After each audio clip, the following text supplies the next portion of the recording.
Another great example, this one is really interesting because it's a combination of technical and what I call psychosocial activity, where some guys hijacked the Associated Press account, the Twitter account, and they put out a tweet that said, breaking 2 explosions in the White House and Barack Obama is injured.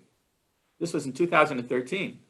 And within 3 minutes, the stock market had dropped $136 billion. I mean, just wiped out, just like that, as soon as that tweet went out, because somebody figured out how the system would react to a message like that.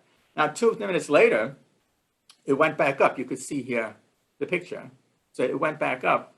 But in the meantime, you know, when trades are happening every 15 milliseconds, you can make a fortune.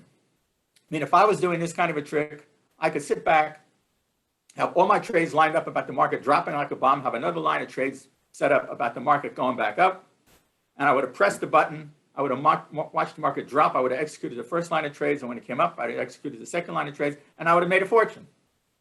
So, neat trick. And of course, the great thing about it is you don't have to be anywhere in particular to do this kind of trick. I mean, the perpetrator could have been sitting in a yurt in Outer Mongolia for all anybody cared. It wouldn't matter. So that's one of the great advantages of modern white-collar crime is, unlike Willie Sutton in the 30s, who was a famous bank robber, when asked, you know, why do you rob banks? He said, well, that's where the money is. You don't have to be where the money is anymore.